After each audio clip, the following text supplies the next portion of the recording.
Pumpkin roll is one of the best fall desserts, and this is a healthy version of the original recipe. It's soft, not overly sweet, definitely creamy and delicious, and with less calories per slice, it's just what you need this holiday season. I'll take this classic fall dessert and make it better for you. The traditional recipe is actually loaded with powdered sugar, which I'll be replacing with maple syrup, and for all this cream cheese, using a half part of protein-packed cottage cheese will make a difference. And I'll do all that without sacrificing on flavor. Start by making a cake batter, and for dry ingredients I'm using as usual homemade oat flour and 1 part tapioca starch, but cornstarch will do the work too, which gives the oat-based cake more texture and elasticity. Also add baking powder, baking soda and some salt. This pumpkin roll is flavored with my homemade pumpkin spice you can whip up in a minute.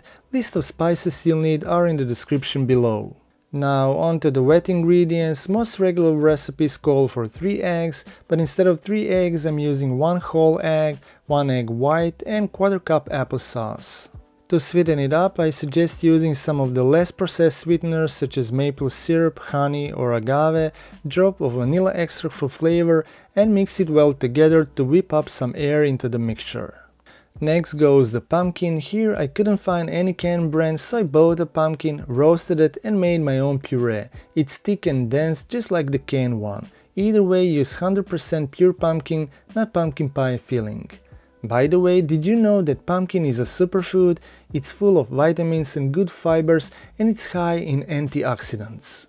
Now pour the prepared dry ingredients into the mixture, fold it in gently and it's ready to be baked. Always use a larger size baking pan, something like this, which by the way can get into my oven, so I'm using this one. It's important, otherwise your cake would be too thick to roll.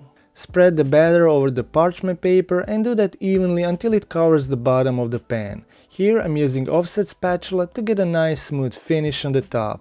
In the oven it goes for about 15 minutes and the next step is rolling the cake. The classic method involves towel, powdered sugar and flipping the cake, but I'm going to use a parchment paper that it was baked on. Simply roll it up from one end to the other and you do that while the cake is still warm to prevent cracks. I find this method so much easier and it works every time. Transfer all together to a wire rack and allow to cool completely in this rolled up shape. This will keep the cake from sweating underneath. While the cake is cooling down, start making the filling by mixing together cottage cheese. Just blend it for like 5 to 10 seconds to make it smooth. Then add your cream cheese, maple syrup or honey for sweetness and also some vanilla extract and mix until creamy and smooth. As you can see, the filling is not really thick because of the liquid sweetener we use, so let it sit in the fridge until it's time to use. After 1 to 2 hours, carefully unroll the cake, flatten it gently. See, it's pretty soft and elastic at the same time. Start spreading the filling onto the cake, again in an even layer. Just make sure to leave a border on all sides. Carefully and tightly roll it up again, but without too much pressure, and now remove the parchment paper. Gently pull away as you roll and it's pretty much done. All you need to do now is wrap the pumpkin roll tightly and chill for at least 2 hours, or the best would be to set it overnight. This will help the roll to hold its shape. Trim the edges to reveal these beautiful swirls, and right before serving you can gently dust the roll with this homemade powdered sugar. I made it by blending some coconut sugar with addition of cornstarch, and it's definitely a healthier option. But you can serve this pumpkin roll just as it is or even add some fresh fruit on the side, but it's really all up to you. Anyway, this beautiful cake is tender and light and full of delicious pumpkin flavor. It's definitely not too much sweet, and I think you'd enjoy it even more this way. It comes with double less calories, so you can have 2 slices without feeling guilty about it.